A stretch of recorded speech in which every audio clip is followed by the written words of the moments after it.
tight. Hold my baby Squid, keep him out of sight. Talking about my life, government stay away. If you drive, I'ma do it my own way. Squid in the ocean, swimming all alone. Ain't nobody telling me where to go. Living free, gotta stay true to myself. No need for interference from anyone else. Squid pro quo, that's the way to be. Living on my terms, setting myself free. Mama to my baby, protecting with my no government intrusion. I control my life.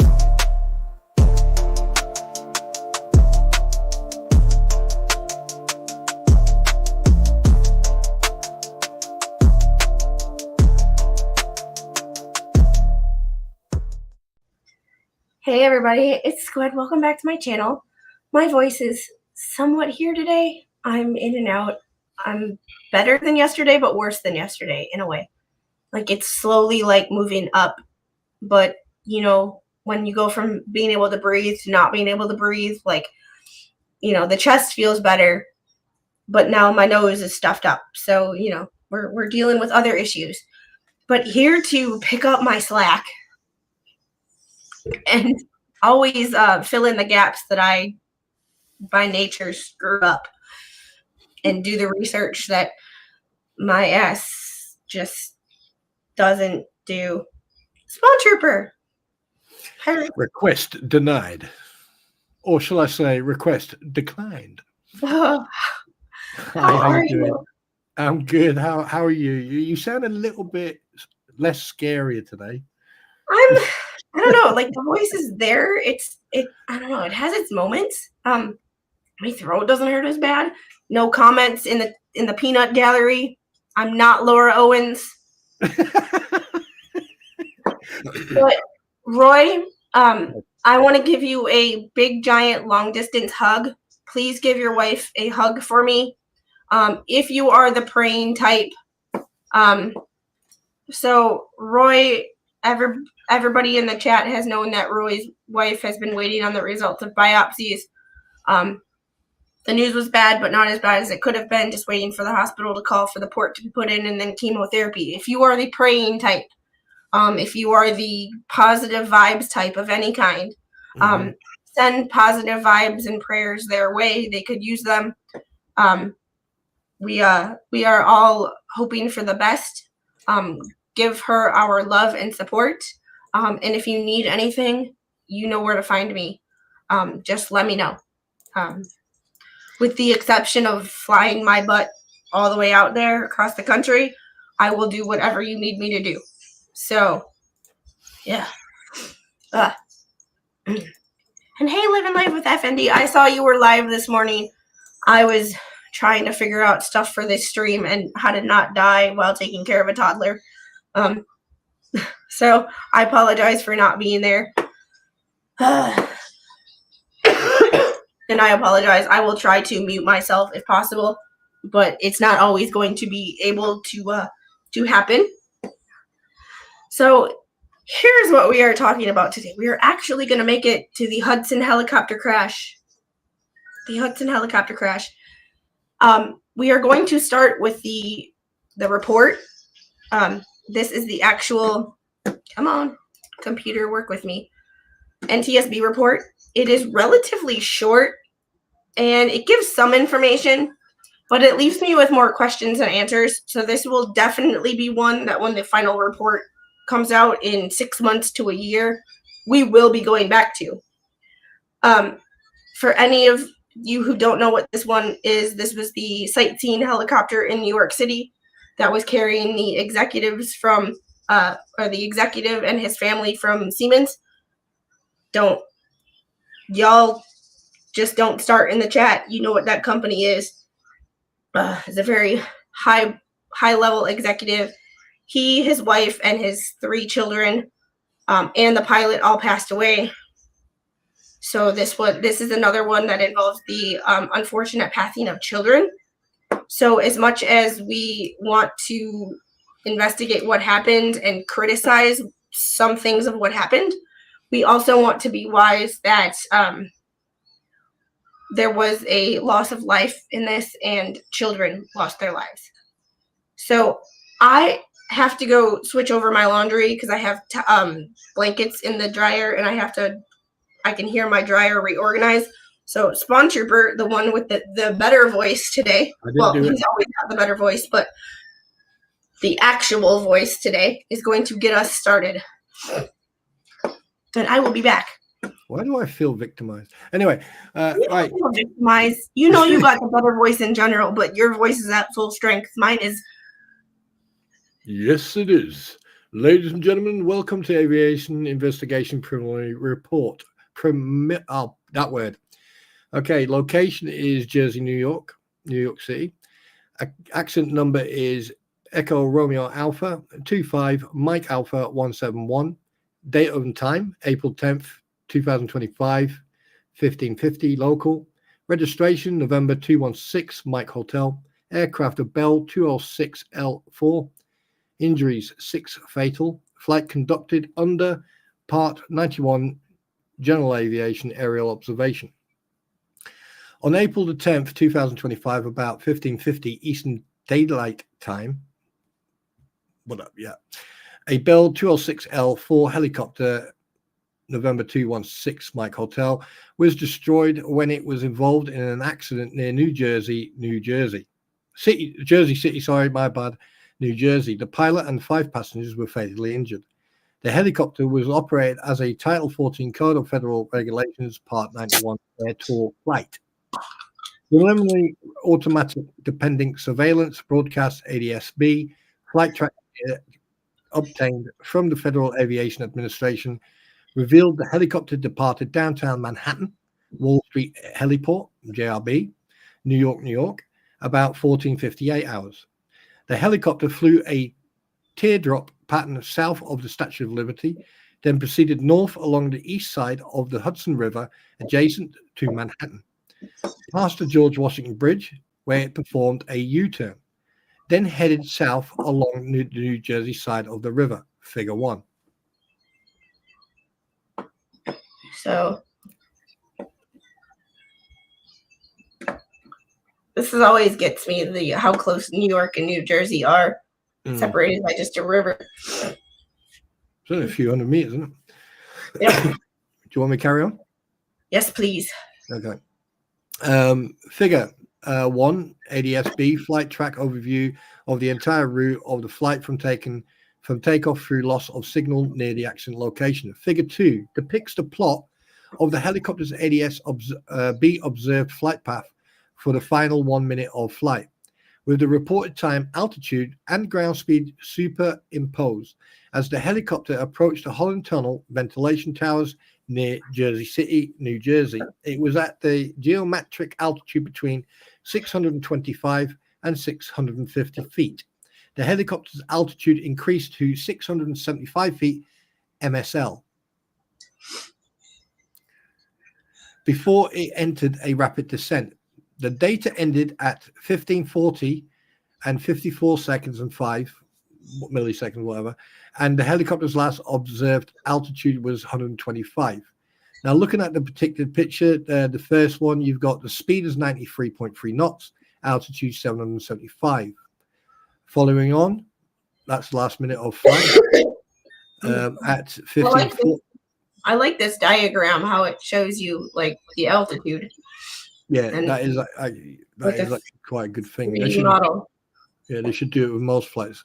And at 89, at speed of 89.7 at 700, 88.2 at 650, 82.3 650, 85.3 625, 95.1 at 675. One thing I'm going to point out while I was looking at this before we went live is I've noticed there was no discrepancy in speed. It was like, speed was like an average between 85 and 95, to be honest. Yeah, it seemed pretty consistent until it wasn't.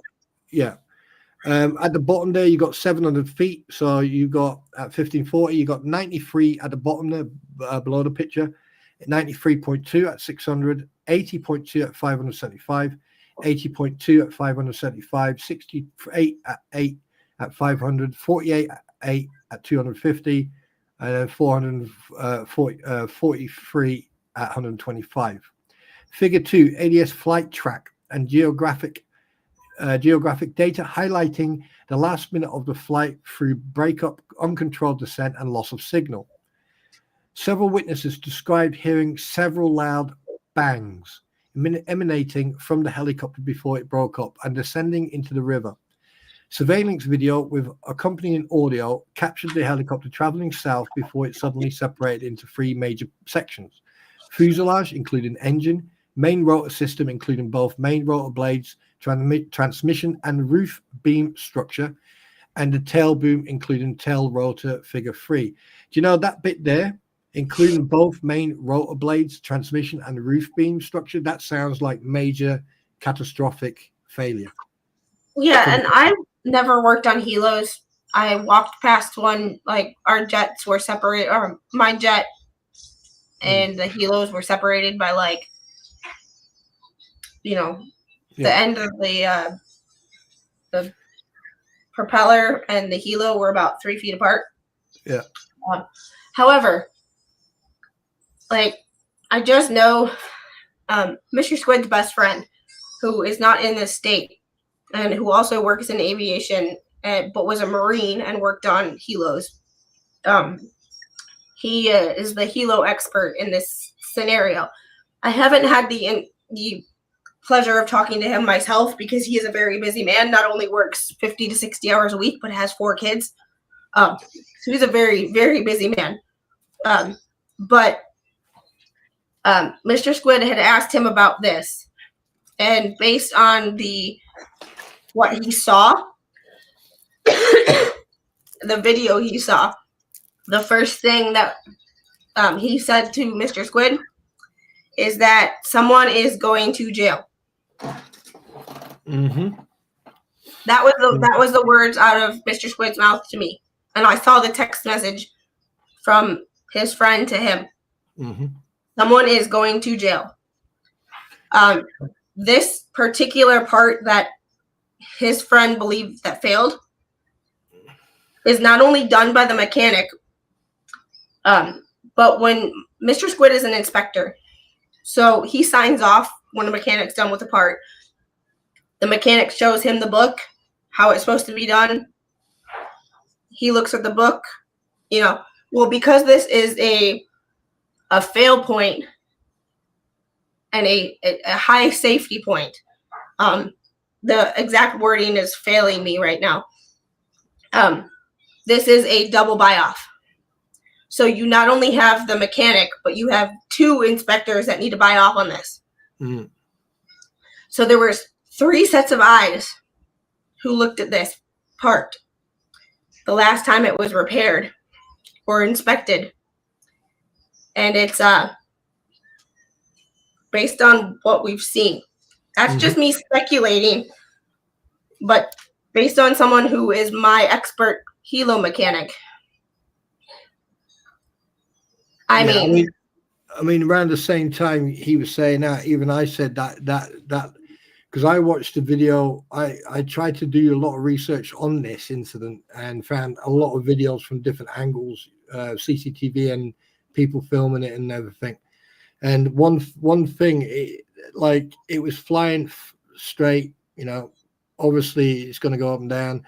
But one thing that I got, the tail rotor, then the main rotor. That was like if I can remember correctly, someone was saying that they call it a flap. It's where if you put heavy controls in, if you put heavy actions into the control system, what can happen is that the rotor will then flap down and it will hit the tail. But this aircraft was flying at a normal speed, and in the video it's flying straight, and then suddenly it's bang. And I'm going to see if I can pull up the video. I had a couple that were really good, but I'm afraid those news sites would be the type to copyright strike me, even though it is fair use in the fact that I'm manipulating it and using it in a larger context. Transformative, would you say? Yeah. Yeah. It's funny you say that. but some people just copyright strike for the sake of copyright striking. Mm-hmm. Can you just Especially- cover for 30 seconds? I've got a nature call. Okay. Thank you.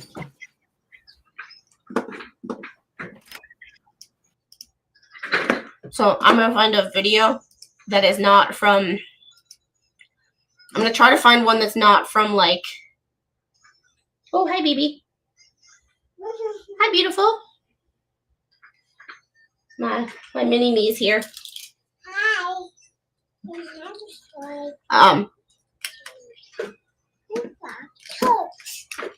The best video that I had was from like NBC, but NBC is very Hey, if you Google Hudson helicopter crash, my thumbnail comes up.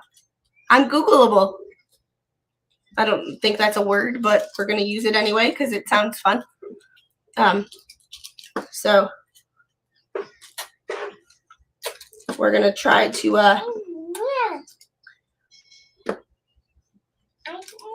do this, and we're gonna play it on.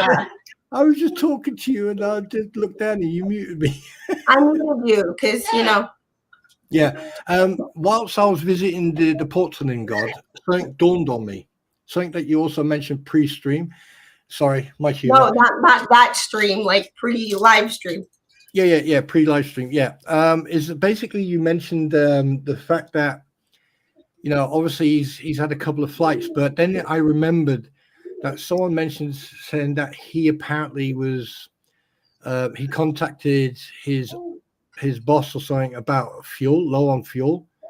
So I had a conversation with someone and said, well, that could have been taken, that can be taken out of context because he's probably just, spoke to his boss. He said, yeah, okay, when I'm done with this flight, I'm going to land and I'm going to refuel, just to make sure that people don't take that out of context because,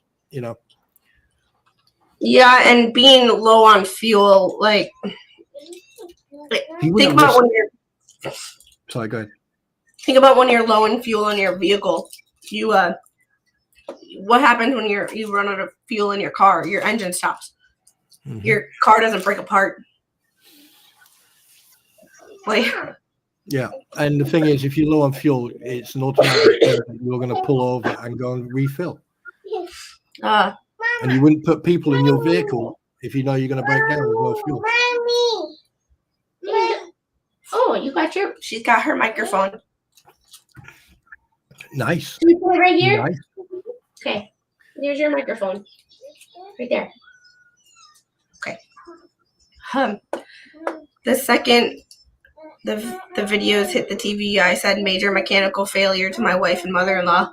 Yeah, we're gonna do this one, but I'm gonna not play the sound, just the video. And I also sped it up. So if you see this and it looks like it's going fast, it's because it is. Yeah, low on fuel, like when you run out of gas in your car, your engine doesn't fall apart. Exactly. Exactly. Like your tires don't come off your car. It's like common sense prevails on this one, doesn't it? Yeah, it's almost like the people who thought we're gonna steal we're gonna take up all the toilet paper out of the store because of respiratory virus. I know. Although too much cough medicine can cause a side effect where you need excess toilet paper. Just saying. But those. Hey, Squid, don't look. But I think someone is streaming as well. By the way, right next to you, to your right, young lady. Yeah. Little baby Squid is yep. Just wait till she starts reading these documents for me.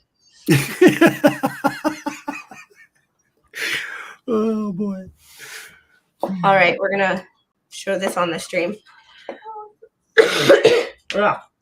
And Paul, I'm leaving your comment up there because it actually, hold on, we're gonna do this. We're gonna do that right there. Whee! There you go. Hey, Sweet Fly, how are you? Hi, Sweet Fly. Yeah, and a helicopter can land without fuel. Right now, my aviation brain is kind of shut off because It's called auto rotation, madam.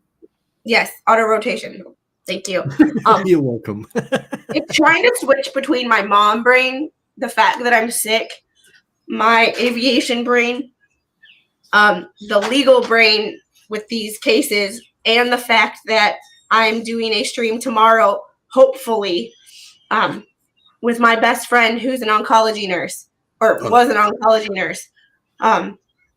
And she was an oncology nurse before she started to do travel nursing. So we were going to talk about Biden's health and the ethics around a public figure, national security, and all that stuff. So, like, trying to separate the different things, I'm running out of bandwidth. So, yeah. She is right here. She's got her mic. She's got her mic right here. And she wants to come back.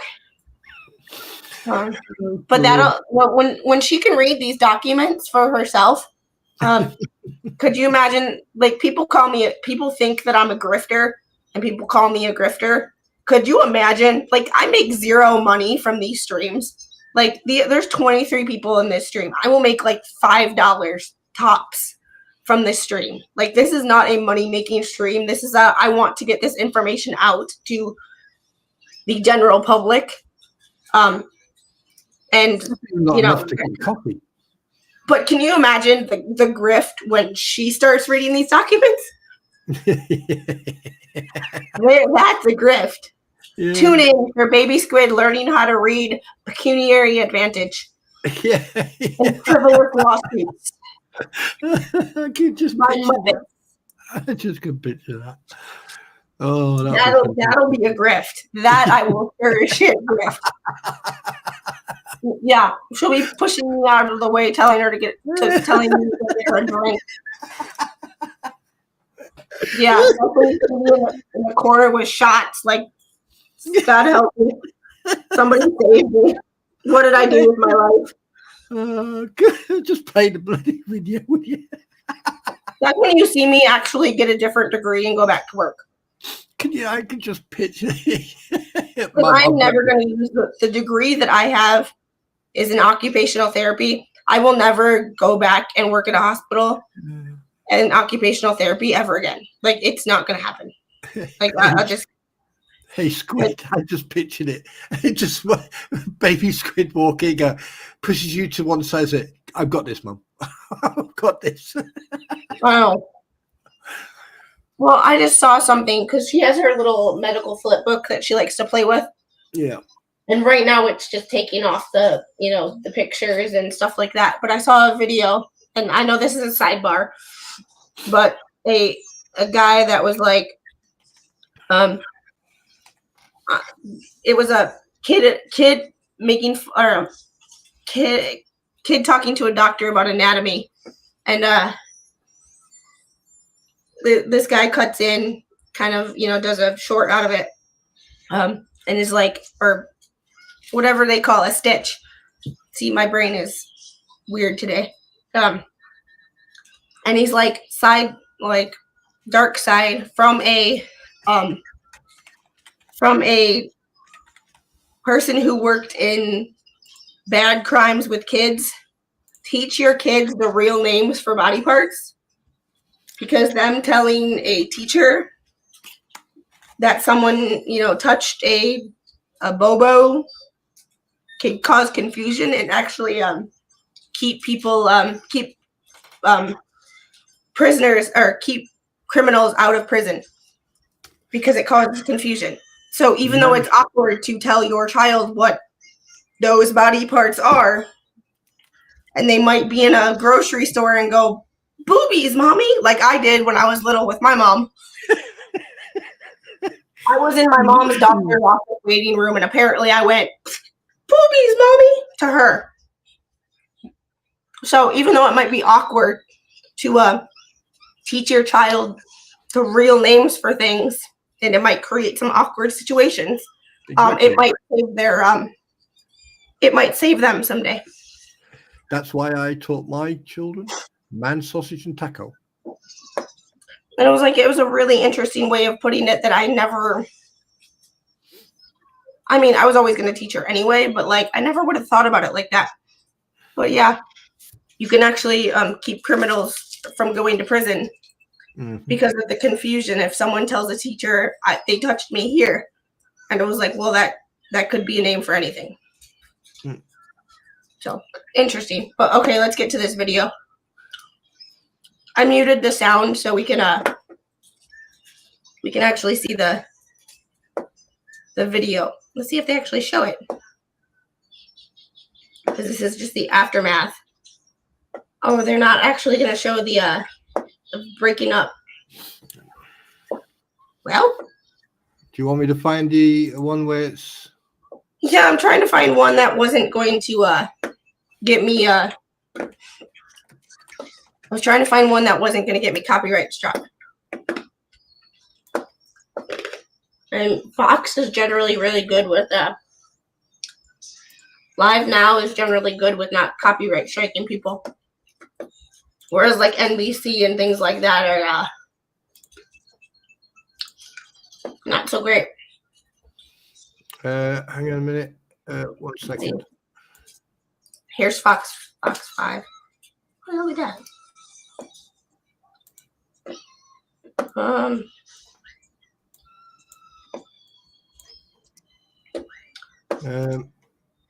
Well, they just show the Here you go. Oh, here I got one. I'll share this one. Well, have a look at the one I just sent you. See if that one's better than yours or.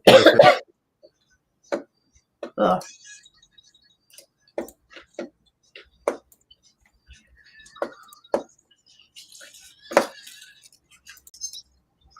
Here.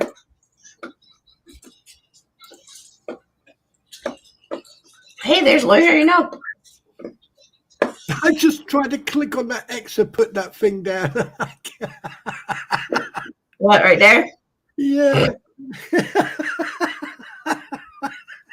I can't believe I did that. I'm like,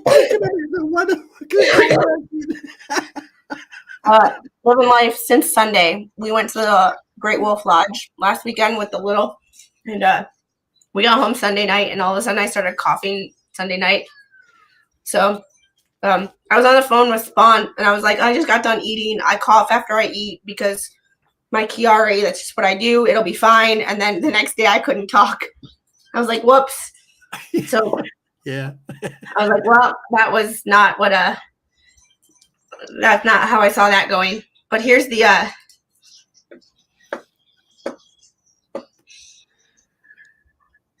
there was the main rotor blade, and that is the family and all 3 of the children. So may they rest in peace. More children who lost their lives too soon. But you can see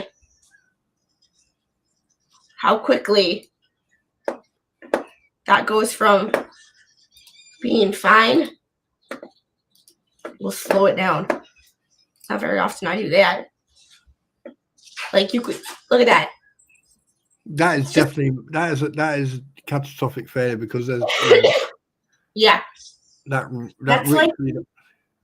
like when you buy an RC toy or a kid's toy and you put it together in the store, or when you get home, then you put 3 pieces. You have the fuselage, the tail rotor, and then the main rotor. It's not supposed to come apart that easily. And I don't know. It's just like like so many things. Like my brain just says like so many things, and something else as well, if I may interject very quickly. If you actually look at that picture there, if you have a look at the aircraft, obviously it's upside down, but if you have a look at the landing struts, on the landing struts, you'll see these bags. Now, these bags are inflation devices. So basically, if the aircraft had an issue or had to land on water, which obviously in New York, it was flying over water, if it had to do an emergency landing or auto-rotate into the water, it would have, he would activate those flotation devices, and then basically they could land on water if they had to.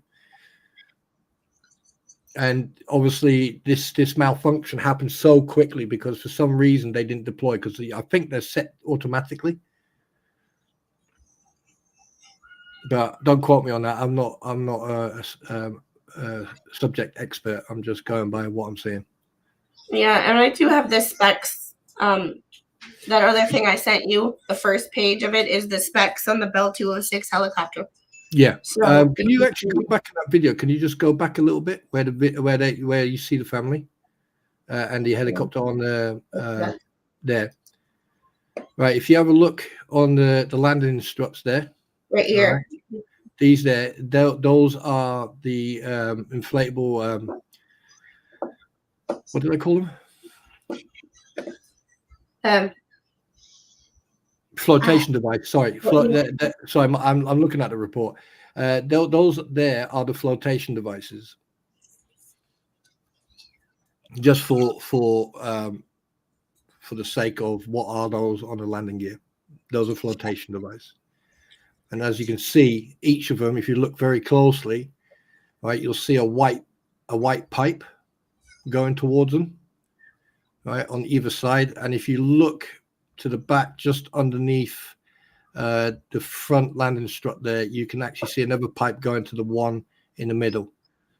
And these pipes are, I think that is compressed air or some sort of like either a cable connected to a device that then auto inflates them.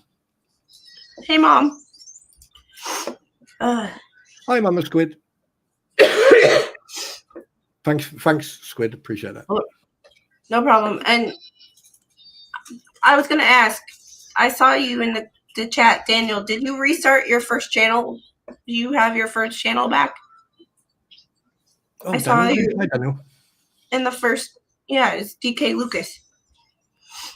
Or did you add the 1 to it and I just didn't notice that before? So. No, he's always had DK Lucas 1. Okay. My attention to detail. You had to make another. Yeah, it was always DK Lucas, not DK Lucas 1. So. But it's good to see you, Daniel, anyway. This is what happens when something's spinning fast, stops near instantly. Yeah, it's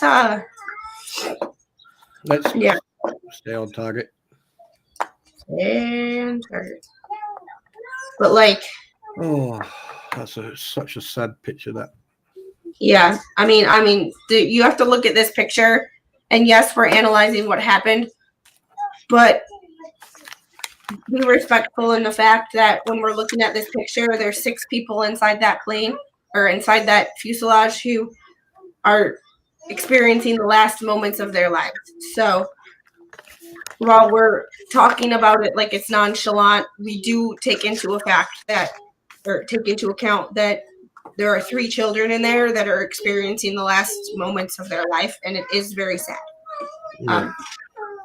So especially when my child is sitting right here, like, it kind of hits home.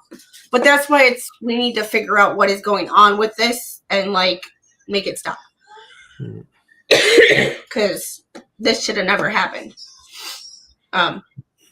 But getting back to the report. Yeah. And we are on page 4. Do you want me to?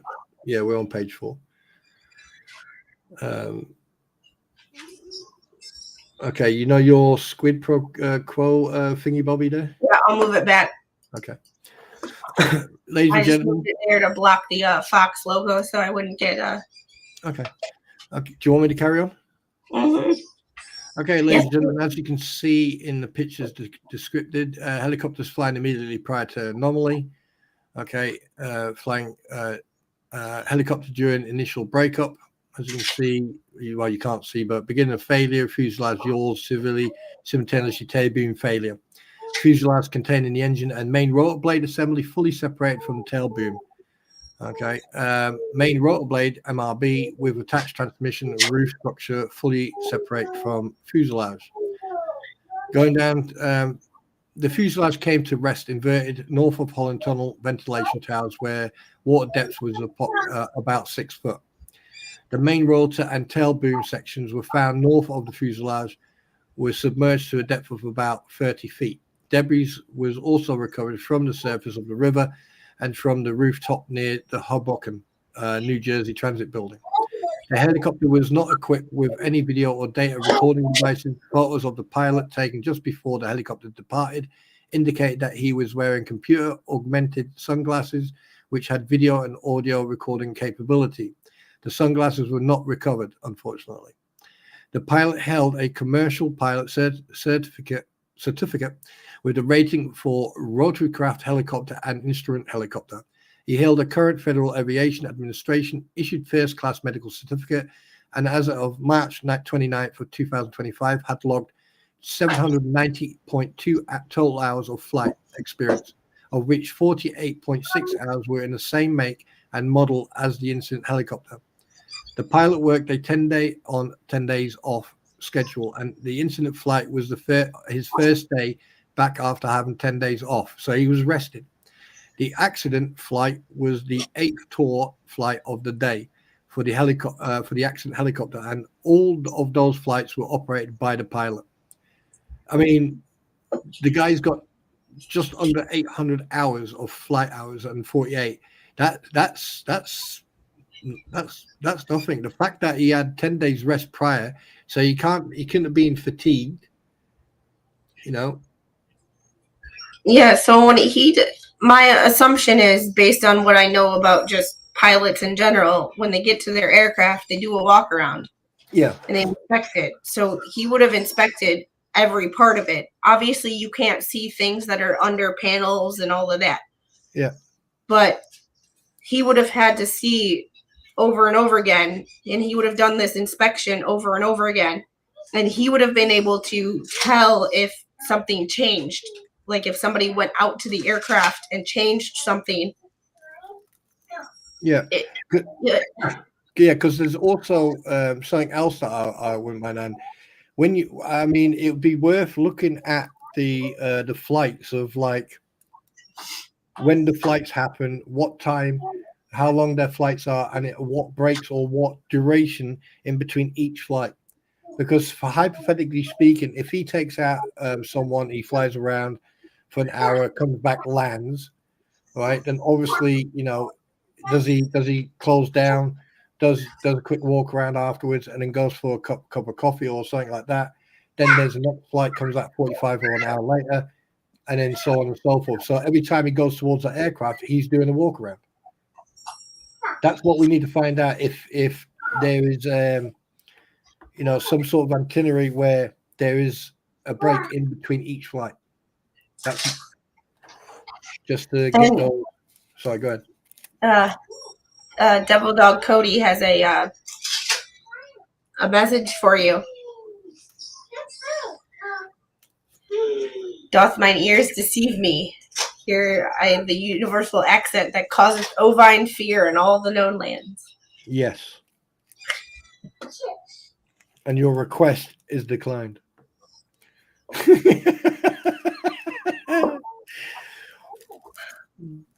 That's your favorite phrase today, huh? Oh, yes. Oh, yeah. Where'd that come from? Oh, never mind. I don't want to know. No, it doesn't matter. It's just interesting because before this report came out, and all of a sudden, like, when I first heard about it and I saw the catastrophic failure, and then Mr. Squid was like, somebody's going to jail. Mm-hmm. And then I found out who the victims were. It kind of made me like, made me sabotage.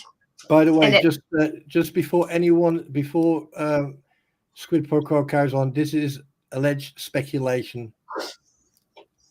Yes, I have no inside knowledge. I'm not talking to anybody behind the scenes except for my aviation experts.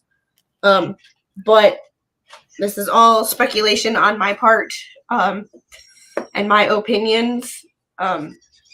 This report leaves a lot to,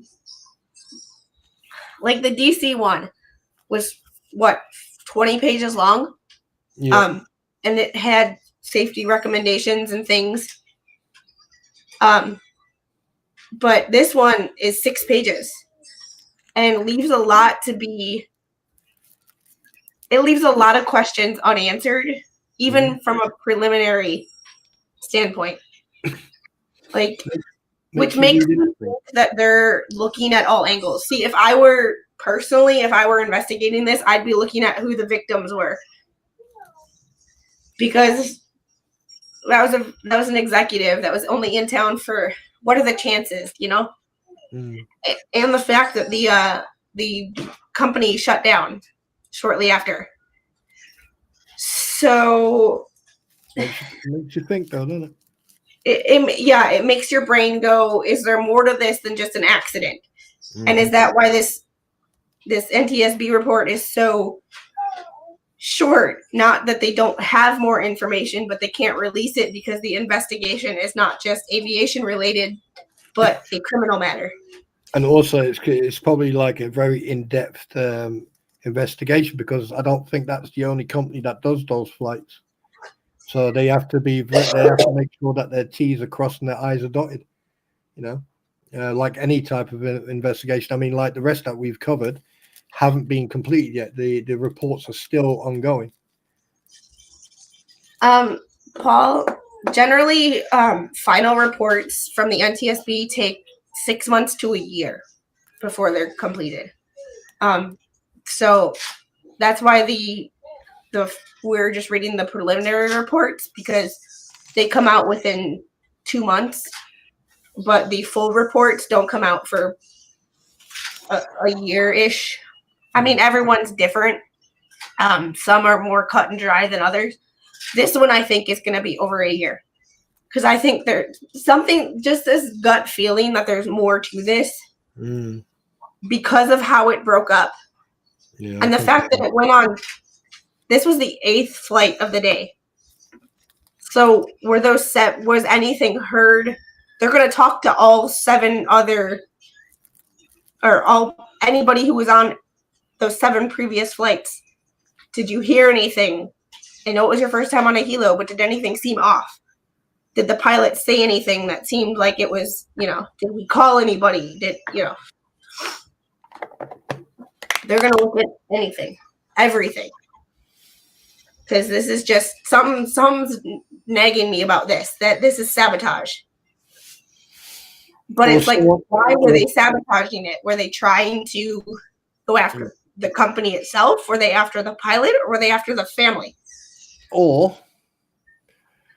someone didn't do their job properly, and as the pilot does a look around. Obviously, he's taught what to look for, what to look at, and if he's done his walk around and everything, I concur with Daddy Squid, and I do believe that someone may be going to jail, because that type of catastrophic failure, I mean, we would have to show it, but you've got the engine, which is the main rotor is attached to, but there's the tail rotor is also attached to the same engine, and the fact that it was the tail and then the main rotor, that to me sounds like a major catastrophic malfunction. Yeah, I mean, do you want to finish off the last page and then? Yeah, it's one thing if just like the main rotor blades, like here, David, I can totally understand where you're coming from. But to me, that is like hey, we had an accident where this was a part. We don't know if it was the cause, but sometimes they send out safety bulletins just for a all hands bulletin kind of thing. Like, hey, a plane or a jet, an aircraft, a flying instrument that used these particular parts were involved in an accident. We're just sending out an all hands bulletin to let everybody know. We don't know if it was the cause, but here's a thing. But because the tail rotor came off too, that it's like if the main rotor blades just came off, that would be one thing, but it's where the tail assembly came off. So if you go back to where let me go back to where this is. it detached about right here. Right here. So like if it was the rotor blades, even the tail rotor, it still would have not separated right here. It would have separated here and here. Like it just where it separated in the tail rotor, it makes me not yeah. You know what I mean? It's just where it separated, where the tail assembly came off. Mm. That I'm like, I don't know if they call that an empennage on a Helo. I'm not really sure, but it's kind of one of those like,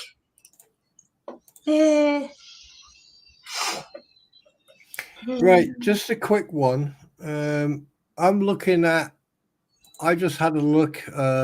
Excuse me. My brain just went. Right. Okay. So basically, about the flight duration, check-in is 50 minutes prior to flight time. Flight duration 45 minutes. So I presume if you are booking a flight and you have to be there 50 minutes prior to the flight, all right.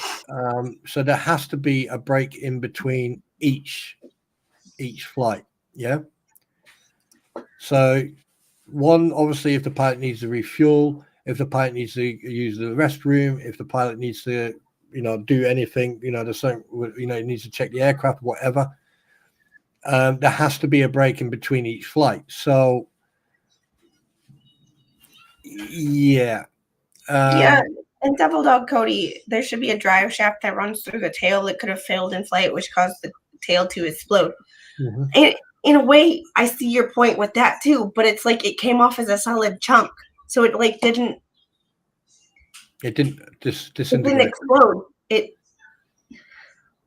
That's the weird part. It's almost like if things weren't bolted down. Mom, I'm sorry. I apologize in advance. But it's almost like if the engine isn't bolted down and comes off.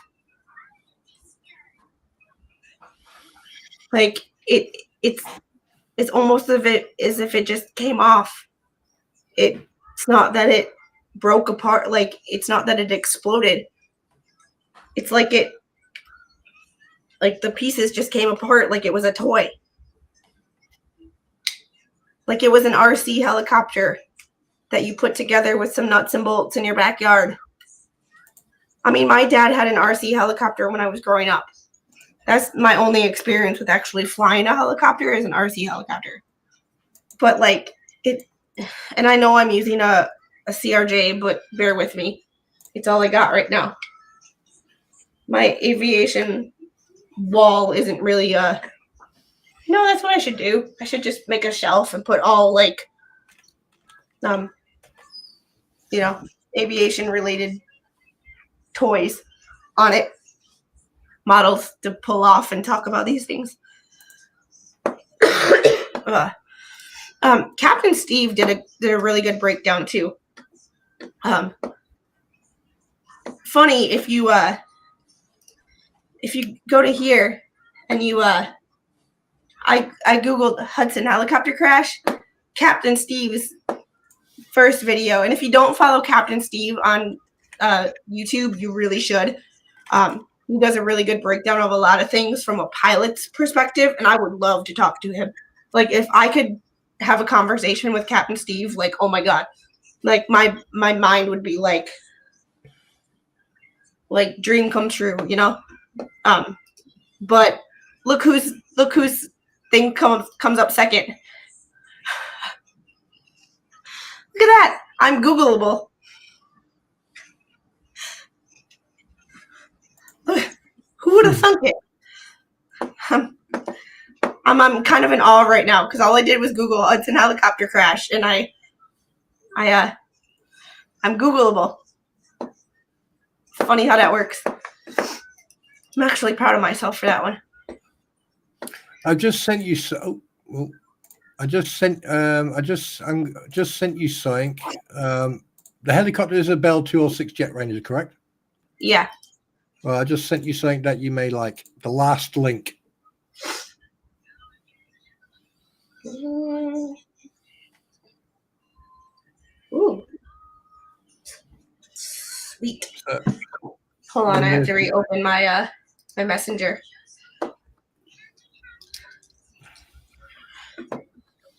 very, very, very interesting. I mean, I know this is a model, but what I'm trying to show you is Hey, Cody.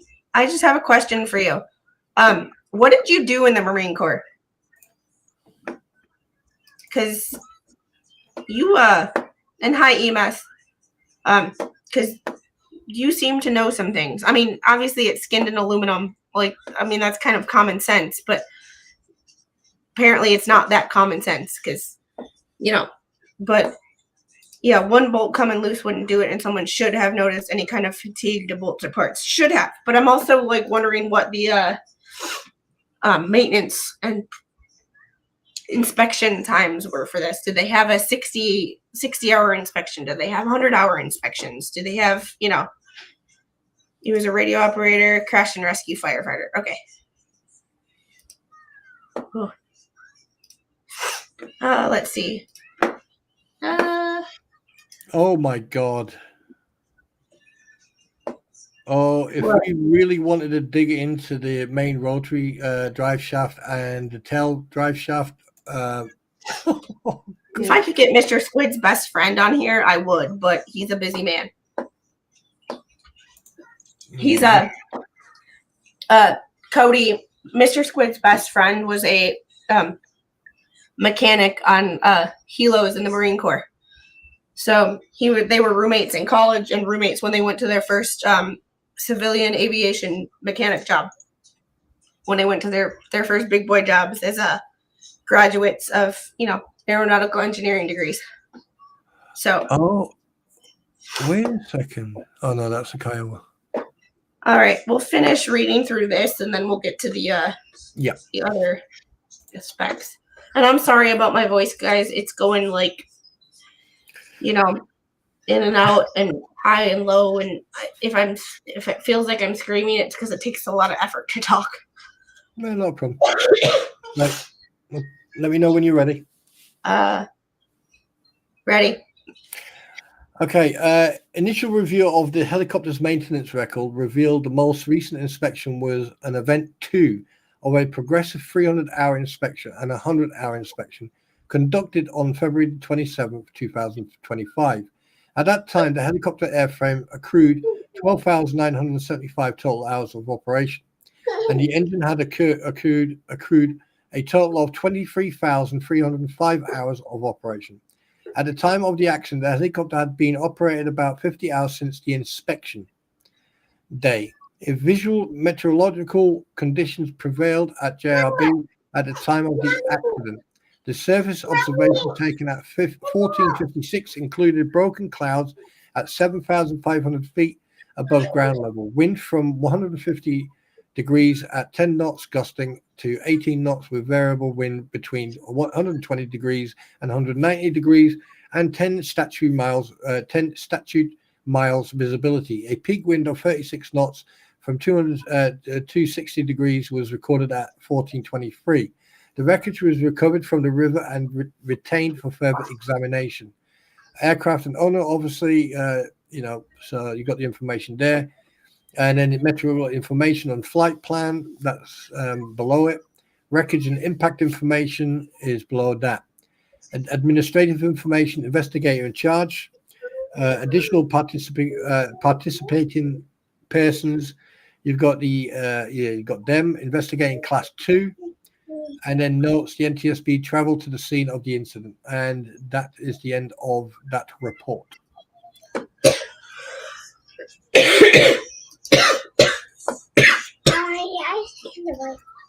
Oh my goodness. Sorry. Oh. Okay, take your time.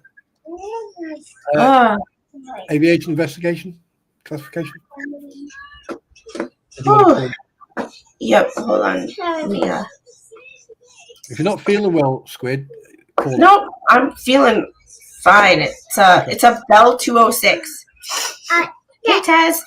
And this is what I was talking to someone about earlier. So, can I turn your pad down a little bit, please? Oh, I've got a lot to read on this one. There's actually been less incidents this year than years prior. They're just being covered much more due to politics. Because the mainstream media doesn't like a certain person that is trying to revamp the FAA and get rid of certain policies, they're trying to blame everything on him. And one of the ways to blame things on him is to bring light to everything that is happening now, even though there is not more incidents than the same time frame in years past. Angel, you've broken it already. See the 4 pieces right here? It's when you don't like somebody and you want people who aren't informed. And I say ignorant and like you just don't know. There's ignorant, like you just don't know something, and then there's willfully ignorant, like you know you're ignorant but you don't care. When you get ignorant people who are loudmouths on social media, who think they know things but really have no idea, and who have a lot of followers, who don't like somebody and can get stupid people to believe certain things about somebody they don't like, they run their mouths more. So it's not that there's more incidents. Just every incident now is in the headlines because they're trying to pin it on a person who's only been in office for 3 months, 4 months, instead of the last 30 years of, my mom said it great in the last stream. These things are getting upgrades. Every year, these things get upgrades. Boeing, Embraer, all companies make upgrades to their jets. The things that aren't getting upgrades is the air traffic control, the people who control who these are. The people who aren't getting upgrades is the people who maintain these motherfuckers aren't getting, and she walked in the other room, aren't getting paid more. So they're only trying to get butts in seats to maintain these aircraft. And the maintainers aren't as good because the maintainers, their hiring practices and standards are lower because they're just trying to fill positions because they don't have the people to fill those positions. So they're lowering the qualifications, which means the maintainers aren't as good, which means the inspections don't get as good. Like, it's not one thing. It's a systematic failure from multiple aspects, from both the government and private sector businesses. But people are getting lazy. But people in the mainstream media who don't like a certain person and have a syndrome, also known as TDS, are all trying to convince stupid people or just general people who are uninformed and scared that it's all one person's fault when it's not. Nothing is ever one person's fault. It's the head of the FAA that only got his fucking pilot's license in 2023. It's who owned a shell aviation company that you can't find any information on. Like, it's it's a systematic thing. So I was on Facebook the other day, and I have to find this person because he made a really good point. Because I was on a politics page, because, you know, I can't help myself sometimes. But he made a comment, and I had to screenshot it because it was very well said.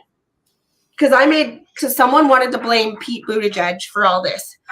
And I'm like, playing devil's advocate, because this is what I do. Do I like Pete Buttigieg? No. However, if you're going to blame Pete Buttigieg, you also have to blame Trump's prior transportation secretary from 2016 to 2020. You have to blame Obama's transportation secretaries. You have to blame Clinton's. You have to blame Bush's secretary. You know, you can't just blame one person. This is a catastrophic, like, epic failure. And he made a case that I have to investigate. And I also want to contact this person because I would really like to talk to him. But I'm going to read his comment. And Spawn, I read this to you earlier. Mm-hmm. But he goes, to be fair, we need to put the blame right where it has belonged all along. Congress, both houses. They have stolen the ATC network fund as a slush fund since the 1960s. This fund is an added tax to each ticket. Could you imagine an added tax to each ticket over so many tickets over the last 60 years? Like, it's a lot of money. It was set up to improve ATC networks, radars, nav sites, towers, just like Congress uses SSI, SSM. They use the ATC tax.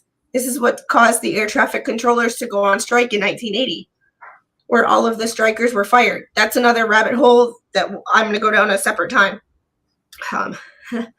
Made sense. We are shorthanded and working with broke dick equipment. So we fire the strikers and go more shorthanded. So much military had to fill those ATC slots. It takes about a year to become fully qualified at Boston Tower and another 1.5 years for Boston Radar. Please don't get me started on Washington airspace. And I'm thinking, oh my God, I would love to get you started on Washington airspace, and I have the perfect platform for you to do it. As Army ATC during the strike, I worked with ATC at Kansas Approach. If Congress, again, both houses, were not about how to line their own pockets and took care of getting the job done, we would not have the mess we call the U.S. airspace today. By the way, you could not just replace one system, one station at a time. You have to replace it all. And I was like, that's a really good, yeah. That's a really good way of putting it. And I have to get in touch with that person because he was smart as hell. Mitch or Mrs. McConnell was his transportation secretary his first term. That explains a lot.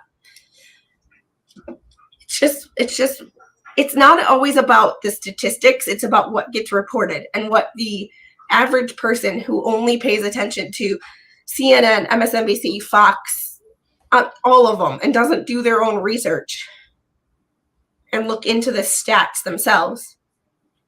That's when it's like you only believe what you're told. And it's not that they are lying to you. They're just only giving you half the information. They're not lying to you and saying this many crashes have happened this year. They're just not telling you that, say 15 crashes have happened this year between April and May. Well, 30 might have happened last year. You just didn't hear about them. So it's like, it's about what they choose to pick and choose to tell you. And it's like, oh, yeah. It's the people who all of a sudden, like with the tariffs, become econ majors. It's like, when did you get your degree in economics? Please enlighten me. I'll wait. That's what I thought.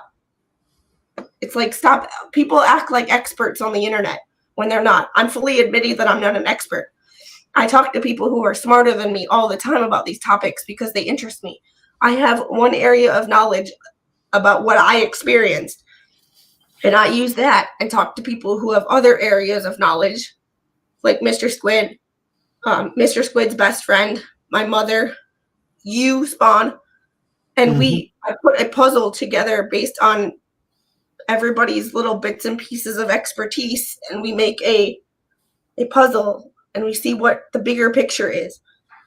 I don't claim to be an expert, but there are people on the internet, mainly Facebook and Twitter, that tell you that they're experts in things that they don't know their ass from a fucking hole in the ground.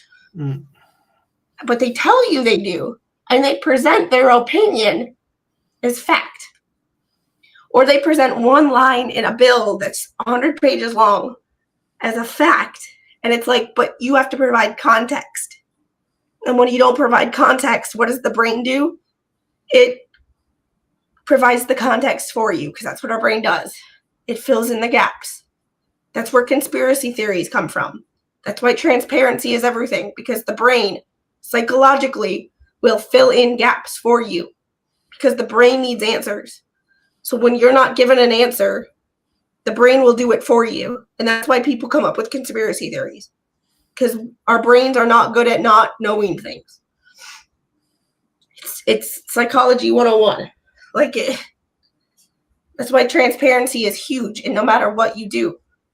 Because if you're not transparent, people will make their minds up with the information and they won't connect the dots on their own. And a lot of the times when they connect those dots, they ain't making the same picture that you are. Like you're making a house and they're making a ladder. Yes, they use lines, but the pictures don't look the same. Yeah. They say it with so much confidence and people believe them. Can I just bring you in regards to the I'm not going to say who, but someone just sent me a video and I've been watching it while you've been talking. And someone out there is now saying that the main rotor assembly or the main rotor must have had a catastrophic failure because it sort of hit the tail, which they're now saying it's a mast bumping, which is a incident when you pull on the collective too hard, or you pull it back too hard or forward too hard, and it causes the rotor to hit the main tail boom. But the way they've been explaining it is that basically if this was a mast bump, then it was caused by a catastrophic failure of the main rotary first, then the tail left, and then the main rotary then detached completely. And that's probably why you see the tail rotor come off and then the main rotor then detach in the video. So that's a very interesting insight on this, because there was no problems. He was like, they showed the route he flew up and then came back down. Now, if he flew all the way up and he's been this was now number 8 flight, and he's flown that route 8 times, and then suddenly the incident happens here, that means that it's not pilot error, because it could have happened in any of those 8 flights. So I'm starting to confirm myself that, it's definitely, it's just catastrophic failure. I'm going to stick to that. I can send you that video if you want, by the way, Squid, if you like. I can't hear you. Sorry, I muted myself. Never unmuted myself. Okay. Cody, if you send it to me on X, I didn't get it. Oh, there we go. Now I did. There we go. So I'm going to show this first. Yeah, I mean, I'll send this video to you so you can have a look at it yourself. There we go.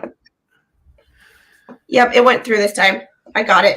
Showing it on screen now. Main rotor shaft. Tail rotor, gearbox, output shaft, pylon, drive shaft.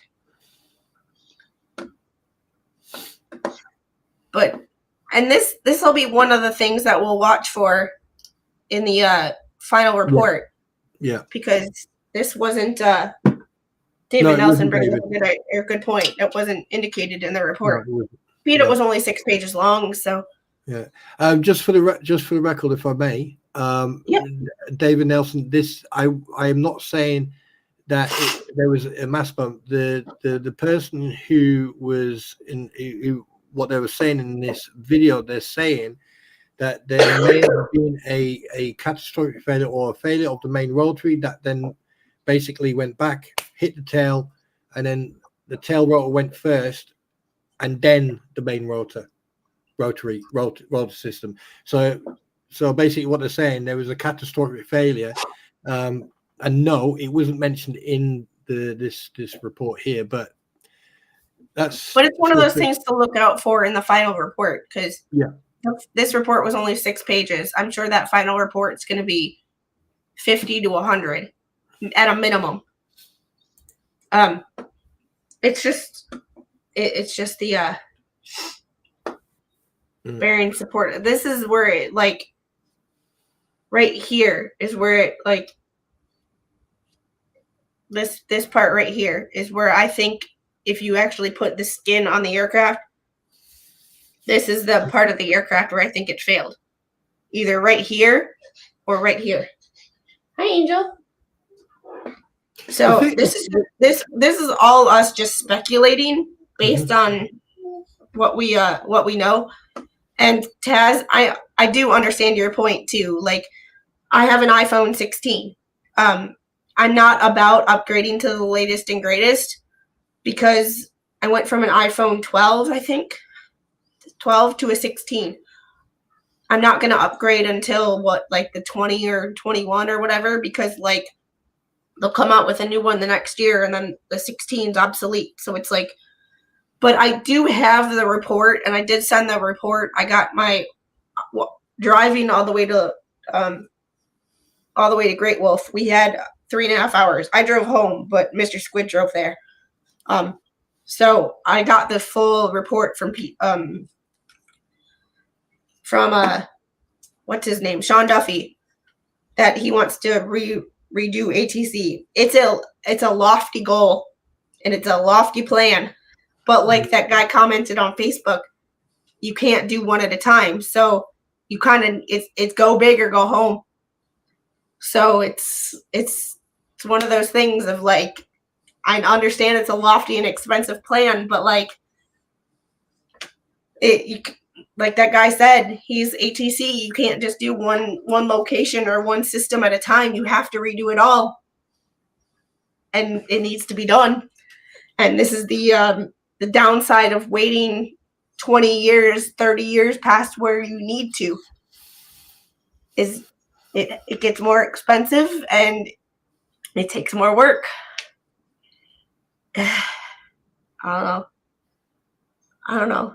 I mean, there's no right answer. It's going to be expensive and it's going to be hard, but either we do it or we risk more accidents. And like it or hate it, love it or hate it, you have to admit one thing. This administration is actually saying they're going to do something and coming up with a plan to do it. You might not like the plan. You might not like what they're going to do. But for the first time in my adult life, I'm actually seeing somebody say, I want to do this, and following through on what they say. I mean, it's a new thing for American politics. Maybe politics all over the world. I don't know.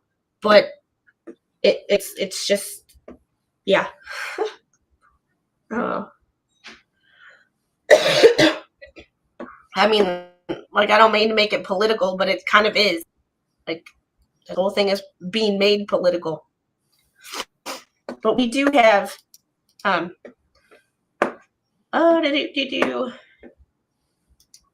let's.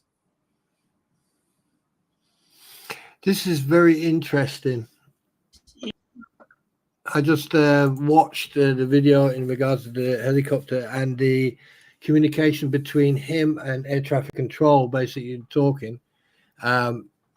Everything was normal, and there was one comment that the helicopter, this type of helicopter, is one of the safest helicopters, because you've got incidents between 3.5 to 4 say 3.5 to 4 per 100,000 flight hours.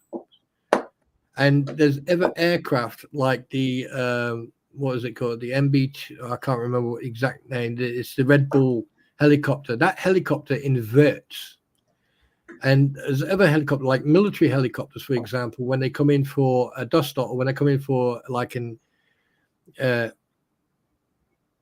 emergency evac, or they come in fast and hard, and like they're pulling on their collective very hard. So how come we're not seeing more of these accidents now? I'm still going for catastrophic failure, because nothing. I mean, 7 flights before that, the guy's flying the same route, same thing, nice and calm on the radio. Then, yeah.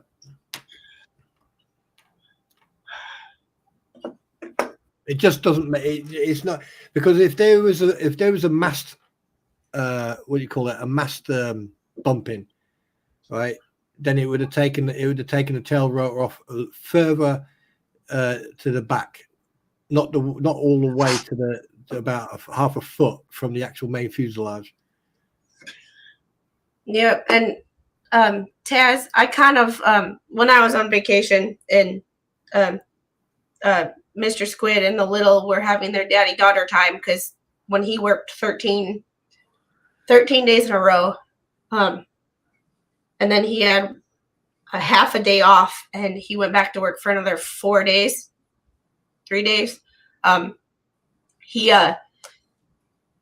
They didn't have much daddy-daughter time. So when I had to run out to the car real quick, and I was giving them their daddy-daughter time, Spawn and I were talking, and I kind of went on a little American rant. Yeah. Did you? And the cliff notes from my rant kind of have to do with what Taz said here. Our country is so behind. It's like there's a sector of Americans that I know why the rest of the world hates us, because we act like just because we do it this way in America, that's how the rest of the world does it. Like, say, like, I don't know, like passports or an ID. When your ID's expired, you don't have to turn it in. Like, I just got my new ID. I'm supposed to shred the other one. Like, I have a VA ID. I have two because I lost one and got a new one and then found my old one. Technically, I'm supposed to destroy it. But I kept it. I don't think I'm supposed to. But just because we do that here doesn't mean the rest of the world is like us. Every country has their own way of doing things. And I understand there are a sector of Americans that think just because we do it here, that the rest of the world does it that way too. And then if the world doesn't do it like we do, we either tell them they're wrong and stupid, or we try to impose what we want on them. Neither one of which is right. But I would, if we went to another country and told them, well, we do it this way, that's how you do it too, right? I'd be pissed. I'd be like, go home. Like, get your ass out of here. But who do these countries call when they need help? Mm-hmm. And there are a sector of Americans that are pissed off at the rest of the world because we help y'all upgrade stuff and fix stuff and repair things. And, you know, we support y'all, but our infrastructure is failing. And when we want to fix our own stuff, there's a sector of Americans that are like, we can't do that. We have to help this person, or we have to help this person. It's like, how about we help ourselves first? And it's like, it pisses me off that we are called selfish or like a cult for wanting to take care of our own people before we help the world. No offense, but y'all are sovereign nations. Help yourselves. I'm not against helping other countries, but like, helping other countries succeed when we're failing is not good. It's not good. Just for the record, when you leave the forces over here, you receive a veteran's ID card, but you're also allowed to keep your regular ID, which is an MLD 90. You're allowed to keep that for sentimental values, you know, because it means something to you. You know what I mean? See, and we have well, ours is a common access card, and it has a chip inside it. I don't know if you guys do, but because of that, we have to give ours up. But just because we do doesn't mean y'all have to. So I can see that. It's just it's just one of those things of like, we help everybody else, but all of a sudden we help ourselves and we're like these horrible people, and it's like, no. I mean, if I can interject on that as a foreigner, as a non-Americanese, I'm going to say this quite blatantly, right? In every culture, every country, you're going to have a minority, and then you're going to have a majority. And it's unfortunate that the minority will always give the majority a bad name. And, you know, at the end of the day, we all just need to get our heads out of each other's bottoms or our own bottoms and just concentrate on oneself instead of trying to find faults in other people. And so I don't have anything against the Americanese. I've got a lot of friends who are Americanese, and luckily 99.99% of them are very, very nice people. So just for the record, that you can take that and take that to the bank, by the way. Yeah, it's the 1% that are the most ignorant are also the ones who are on social media and are the loudest. Mm-hmm. Because the ones who don't, okay, I'm not gonna, but like we've had conversations about things where I'm like, I just really don't care. Yeah. Like I've had conversations with my mom, and I've had conversations with my dad where my dad will be talking, and I'm like, yeah, that's not a problem. Yeah. You froze. Oh, there you go. No, I've got you back. About things that I can't change because it's just going to cause me stress.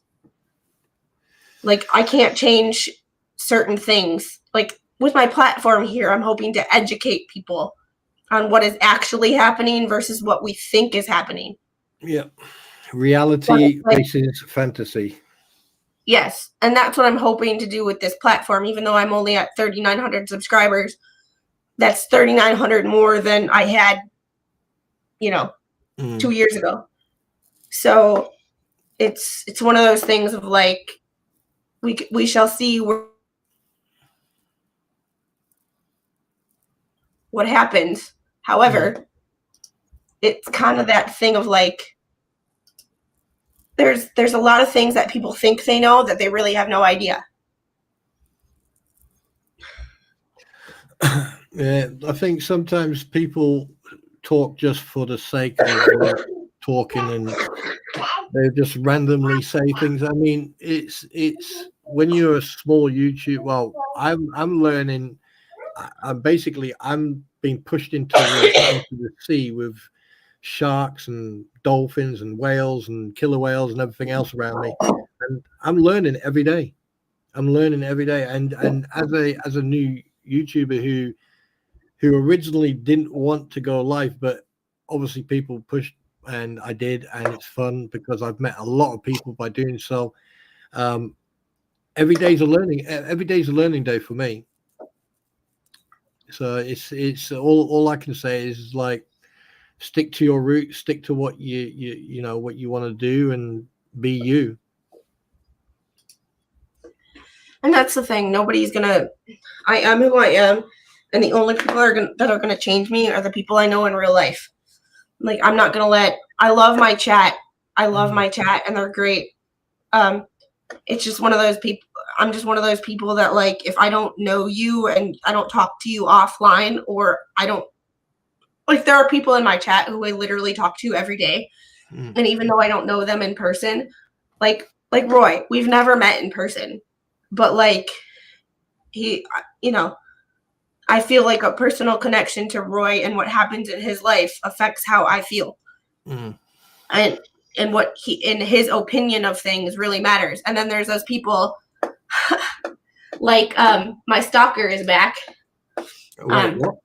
My super fan, the super fan who not Lori G. She's been staying away for a while. I don't know where she went, but my super fan that apparently hates me. She's the one that called me unhinged the first time. But she called me unhinged, but apparently still watches what I do because she commented on my stuff. So I'm gonna give her little 15 minutes of fame here. But here's one thing I want to say, right? If the individual is hating you, do you know how much energy and how much energy it takes to hate someone? So just let them burn that energy up. Maybe they'll probably go to bed early, or they probably might be so too tired to actually like offer a reach around. So one thing I've learned through actually going live and stuff like that, meeting everybody, one thing I've learned is that you're gonna find out why Idiotsville in Oregon is a ghost town, because all the idiots seem to be hanging around with each other on certain platforms, and there's nothing you can do about it except ignore them, laugh at them, consider it entertainment, and it's free, so you don't have to go to the theater. And if you do want to get involved in the drama, right, you know, at least you've learned a bit about theaters and spotlights, and so just give them the microphone. Screw it. So there's this. Well, this is what I do to my haters, because if you hate me but you watch everything I do, you're clearly a fan. Peculiar Optics commented on my talking about the What the Hell's federal case 1, the Zoom or the phone call on the 29th. And the Zoom number, one, it's not a Zoom number, dipshit. It's just a phone number. It's on a publicly accessible document. It's not a freaking secret. So I know, but as I stated numerous times, but you know, the listening is a problem. I'm not sharing it because I don't think it's appropriate for me to share it. Like, if people want to go find it for themselves, fine, go. But I'm not going to contribute to somebody else's. I'm not going to contribute to the degradation of society because I chose to share. I don't know. I'd like to think that of all the people on YouTube that are covering that stupid fucking case, that if the judge were to look at everybody, I might be on the judge's good side. Just saying. Can I just say however,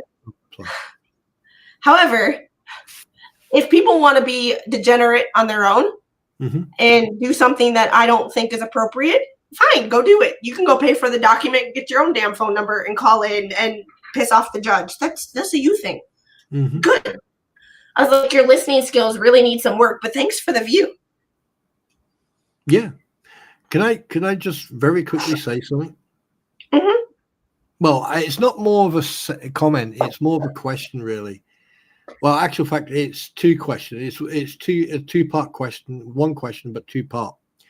The first part is, I know that Idiotsville is a ghost village. I get it, right? The idiots obviously are here posting stupid comments. The second part of the question is, and I want honest answers here. I don't want any of this Americanese bullshittery or whatever. I want honest truth. Do certain people, the minority who cause all these problems, who act like 2-year-old, are they injecting it, or drinking it?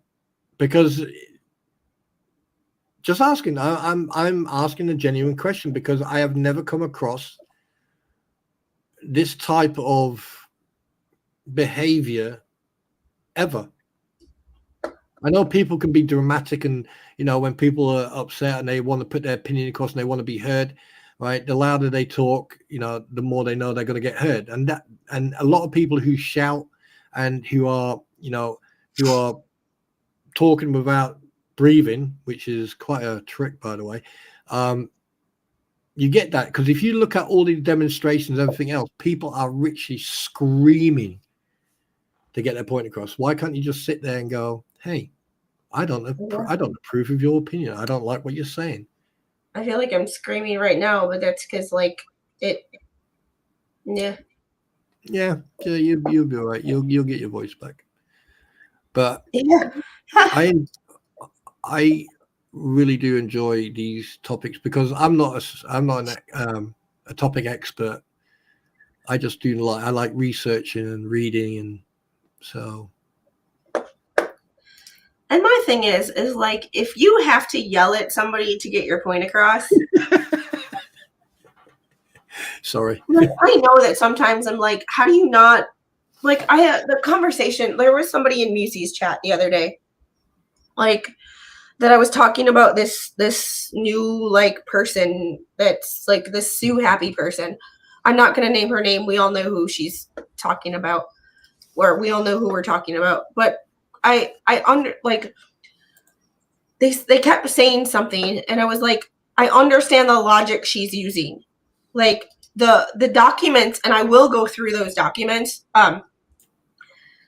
Those documents never actually say that she lost her, or she would lose her license if she didn't retire. They never say that. That's the loophole that she is using, the technicality that she is using when people say that to claim defamation. Do I think it's correct? No. Mm. However, when people say she had to do this or she would lose her bar license, that's not true. So, like, it might be true. She might have, but because she put that paperwork in and the state dropped their case as moot, like we can't, file a complaint against her because she voluntarily retired. Like, could that have been her punishment? Yes. Was it her punishment? No. That's the loophole she's using. And this person was like, but she keeps doing that. It's like, you don't understand. Like, I'm not saying I agree with her. I'm just saying that's the loophole that she is using to claim defamation. Because technically speaking, I haven't read the whole 53-page document from her, or 54 pages from her. I've read about 25 of them. But everything in the state's document nothing ever says you have to do this or you will do this. Yes. Well, here's the thing. She wasn't disbarred. She gave up her card. She was discarded. Nice. $5 That was interesting. Ching, ching. It was just, that's the loophole. But they kept saying, like, I kept going, you're missing the point. And I wanted to raise my voice, getting back to Cody's point. I wanted to speak in all caps, so to speak, like, you're missing my point. And I wanted to talk louder because they just weren't listening. But, like, I don't feel the need to yell at people just because I was like, you're completely missing my point. I'm just going to move on because you're just not getting it. Like, I understand what you're saying, but you're just not understanding where I'm coming from because you're too focused on hating someone. For me, I always play like devil's advocate in the sense of like, I'm always like in the middle. Like, I try, because I wanted to be a lawyer when I was little. I like to argue, but I've always been told, and one of the things I can see in a good lawyer is the ability to argue both sides.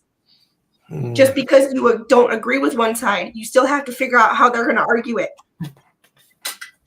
So to figure out how to argue it, you need to, you need to kind of get to their side. And like, I see the loophole that she is using. I don't agree with it, but I understand the loophole.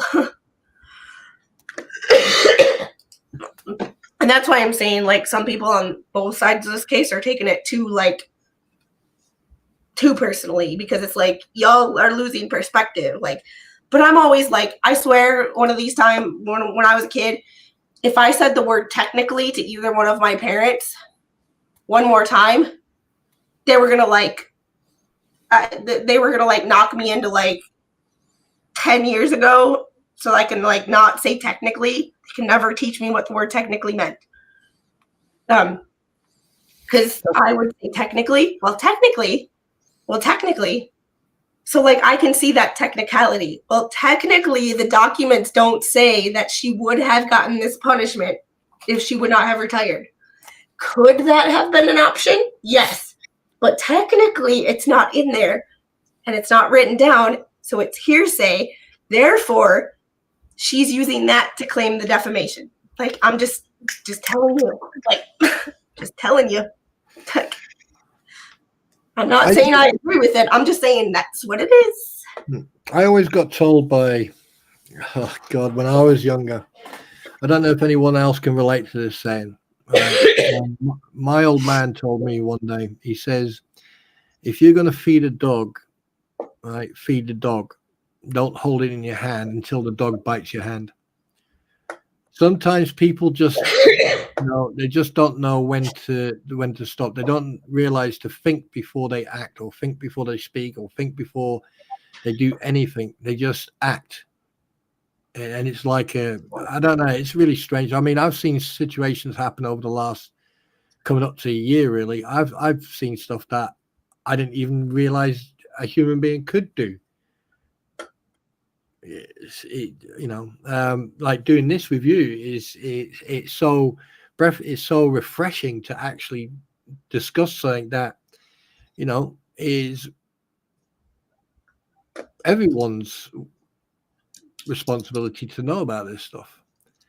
But when people, like, there's things I don't agree on both sides. There's things I have said, and that is my opinion. And people sometimes don't like my opinion, or they don't want to accept my opinion because, and I quote, "He's only a Brit. He's not American. So why should we listen to him?" Well, it's not about where I'm from.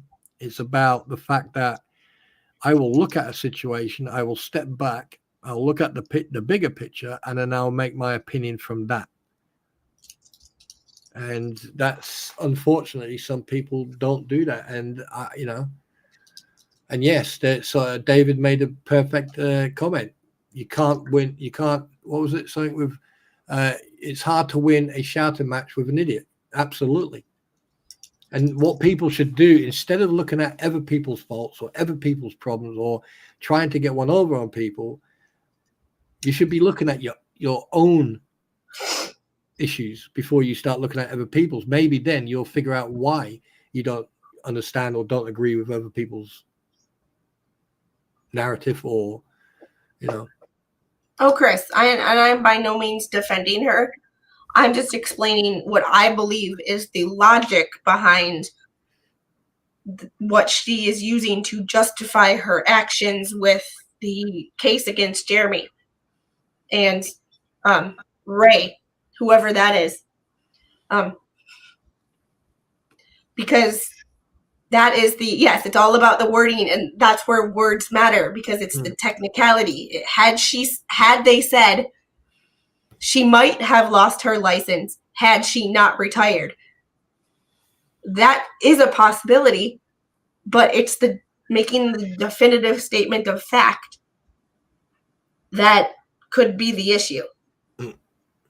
And that's the kicker, because that's the technicality she's using. That's the technicality. I don't agree with it. It's like sometimes just do what Bruce did when people said that he wasn't a real attorney. He just said, look it up, and moved on. Like, as Sue happy as Bruce claims to be, even he didn't do that. Because if he wanted to sue everybody for defamation, like if he was Sue happy as she is, he would have sued everybody for defamation that said he wasn't a real lawyer. So, but like, I'm not saying that I agree with her. I am just saying from a legal perspective, I still don't think that reaches the level of defamation. Just, in my opinion, because I'm not a lawyer. So, however, it's the words that matter, and the fact that somebody claimed to have said it as an absolute, or she claimed somebody said it as an absolute. I don't it's NHL. It's NHL playoff time. So if I do stay up that late, it's watching hockey. So I stayed up late last night, but I was watching Dallas and Edmonton. I did not a YouTube stream watch last night. I was watching hockey. Because the little went to sleep with her dad. So I had a bedroom and a 50-inch TV all to myself, like this, until 11 o'clock last night, watching hockey. So yes, she's skirting the legality.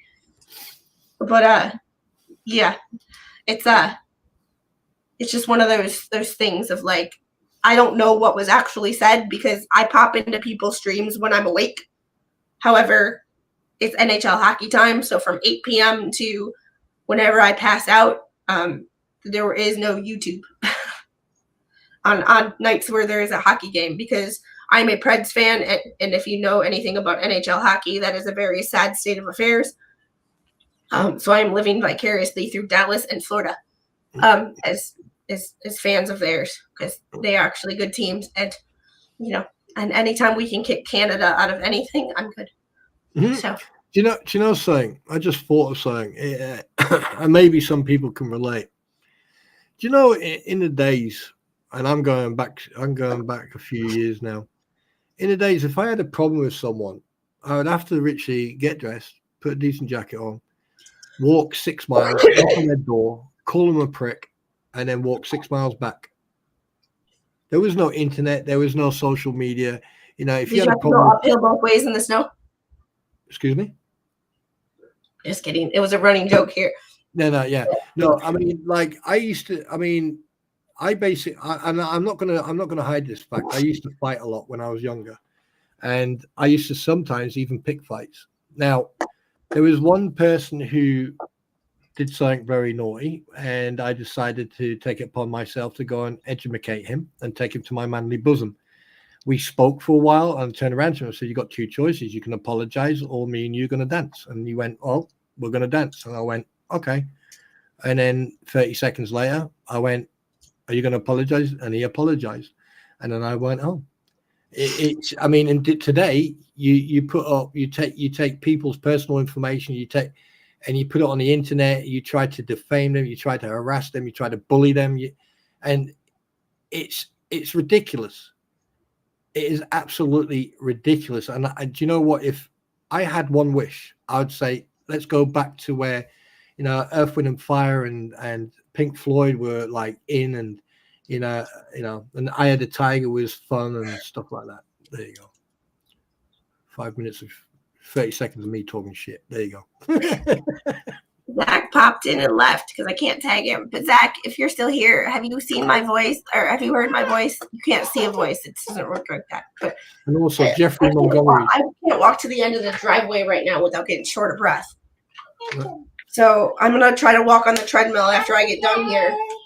But we're and I need to get going in a couple of minutes because we can pick this up another time. Where we can talk about the Bell helicopter itself, but it's we still got sounds like I swallowed a Brillo pad. Yeah. It's about the right. Yeah. We still got the aviation the AIC to go through as well, and we can do a little bit more digging between that. And I'll tell you one thing: some of you guys in chat today, see you making me crack up. Thanks for the $5 super chat. I missed it. Love you, lady. Hugs. Thank you. Yeah, just for the record, what I want, Jeffrey, shoot yourself. I just want to say thanks very much for some of your comments, and there's a lot of you who've made some very interesting comments, and I'm glad there's some common sense. I mean, it's nice to actually see people, you know, not being clever, not being arrogant or self-centered. You're actually making quite a lot of sense. So. And Jeff, the next time I do anything with the defamation case, I will play that clip because that Judge William, is his first name William or his last name William? But he said it perfectly, and he said it so perfectly. And I know he was just reading the statute, but the way and the inflection that he had was perfect. Or I could just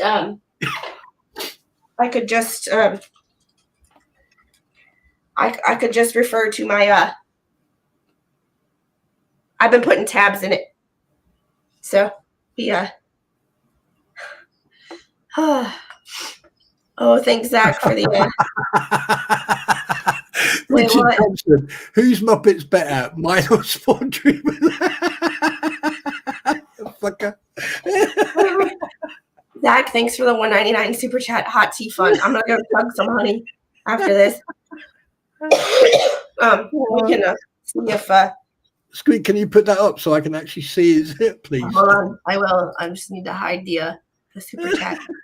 What? Hold on. Yeah, definitely. I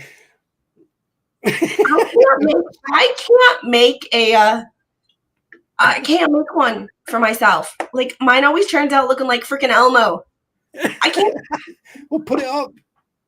I can't. Like I can't even. It's on my phone, so I can't find it. But I always come out looking like freaking Elmo, and I'm like, how on earth do I come out looking this bad? The thing is, what I'm worried about is that we both got the same eyes and the same nose, so we may be related. Oh, shit, Rick. This was Oh, funny. Buck Naked. That looks newer than Bubbles' version. This is the 12th edition. This was my Mother's Day gift off the Amazon list from Rickles. So he bought it from the Amazon list because the Amazon list is diverse. It has stuff that I'm going to eventually get for the house. It's kind of like I'll leave it on the list until I have the money to get it for myself. So if you notice it disappear from the list, it's because I probably bought it myself. It's just one of those things. And there's stuff for the little on there, but there's also like books and things for me. I like the Amazon list because it's stuff I'm going to get anyway. And it's stuff I'm actually going to use. And it's you don't have to give your money to YouTube because Super Chats, YouTube takes 30%. So if y'all like to help the channel, but y'all don't want to give your money to Google, that's the best way to do it, where you can be transparent about where your cash is actually going. However, you don't have to give any of your cash to Google. So, but I'm looking up. And if you ever want to buy me a coffee or a Dr. Pepper, please pass it on to Squid Pro Quell, please. Let's see. Oh, Rick just got me. I can't stop freaking coughing now. Oh, that was funny. I like the smell of coffee, but I can't stand the taste. I mean, I can if there's like cream and stuff and like a caramel sauce or something like that, but you know. I mean, I got a question. Was it I hope that I didn't start this trend, because I did mention like the spitting image and stuff like that. I just hope that I'm not responsible for this. What are you responsible for? Oh, he muted himself, so he must be coughing. She says when she coughs herself. Because I know that I couldn't make it. I couldn't mute myself in time. Otherwise, I would have coughed directly into the mic. So. No, what I'm saying is that, like, you know, over a few lives, I've mentioned the word Muppet and the spitting image, and Richard, you got me. Right? You got me. Congratulations. Yeah, you got me. I'm Richard coughing up a lung. Sorry. I passed my internet germs. Like I passed my germs through the internet. I love how I can do that, you know, because I'm that talented where I can. Well, I don't know what you're complaining about. The other night I was live and my internet just went no, and then it came back and I was like, oh right, and then I realized I accidentally hit the power. So I was like fiddling with something with my toe, and I didn't realize it was the actual plug on and off switch, and I sort of like, yeah. Oh my god, Roy, you bring up a really good point. Could you imagine if Reality Steve called her a dumbass instead of Megan saying she looks like a Muppet? Reality Steve called Laura Owens a dumbass, and she there's this video of her crying. He called me a dumbass. And I'm like, yeah, oh, he would have been sued with the next day.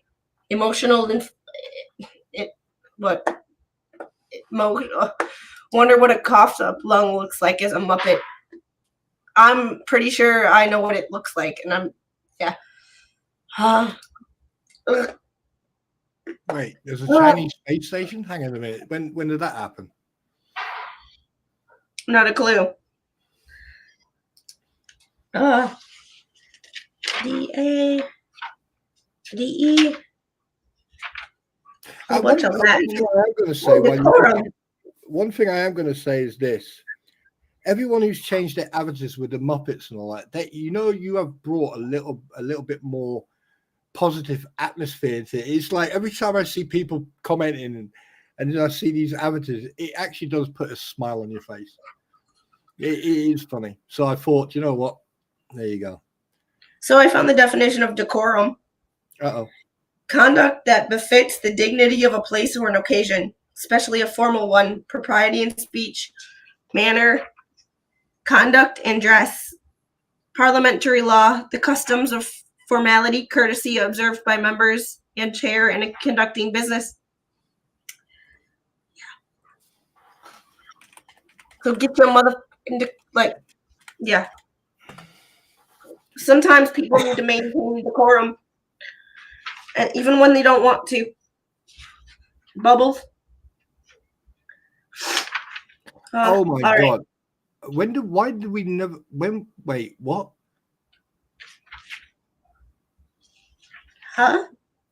I'm just looking at the Chinese space station. That looks quite like a H. I found it. It's only been up there for 3 years.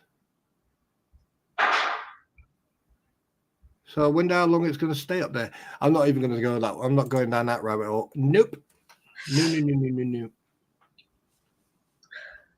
I found the definition of defamation in the Black's Law Dictionary. Malicious or groundless harm to the reputation or good name of another by the making of false statement to a third person. If the alleged defamation involves a matter of public concern, the plaintiff is constitutionally required to prove both the statement's falsity and the defendant's fault. And 2, a false or written or oral statement that damages another's reputation. See libel and slander. Disparagement. Defame is a verb. Ugh. God, I can't wait till I stop coughing stuff up. I mean, each day's got its different challenges with the voice or what I'm coughing, like chest congestion, head congestion. The haters do not know what decorum is nor the truth. Yeah, well, guess I'm not one of the cool kids. Oh, I'm never one of the cool kids. Like, I'm never one of the cool kids. Yeah, y'all will never see me be one of the cool kids or be invited to the cool kids streams or, like, I didn't even know what this Muppet thing was. Like I said, if it's after 8 o'clock, until someone told me, it's after 8 o'clock right now, if I'm even awake, I'm watching hockey. Just for the record. Catch me in June. Just for the record, I have actually put a picture of myself up, so now you can see what I actually do look like. If you have a look in my icon, what you can see. And Patrick, thanks for the $5 super chat. Yep, your Muppet is definitely a brunette. All right, I will see you guys later. I do have to get going. My voice is starting to get a little too far gone. Very quickly. Oh, okay.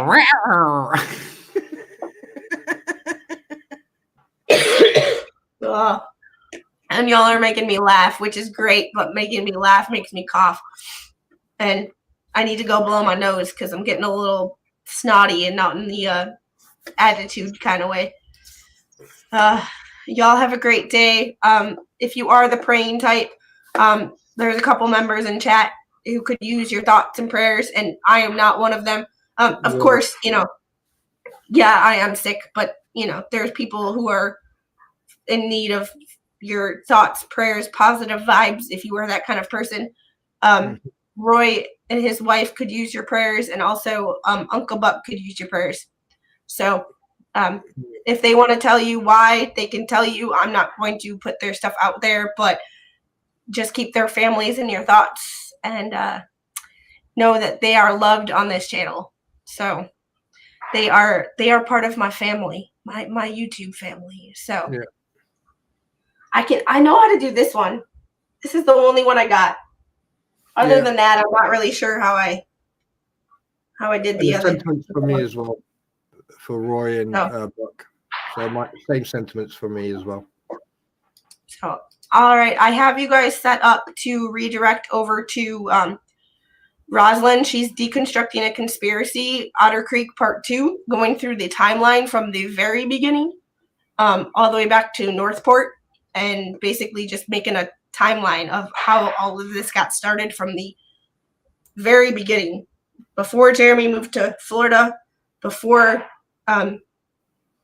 Lynette and John moved to Otter Creek, and all of that. 2 thumbs up. I don't know the thumbs up thing. The thumbs up thing didn't work. Oh, there we go. There we go. So, y'all have a great day. Tell Rosalind I said hi. And I will see you guys on the next one, probably tomorrow at about 1 o'clock Eastern time. We will be going over Biden's health with my in real life best friend, if she's still up for it. It all depends on how her daughter's feeling tomorrow and if she can get her daughter off to daycare in time. But we will see you on the next one, guys. Bye. Bye. Take care, guys. Thanks for coming. Thanks, Spawn, for being here. Appreciate it, as always. Anytime. Anytime. You're more than welcome.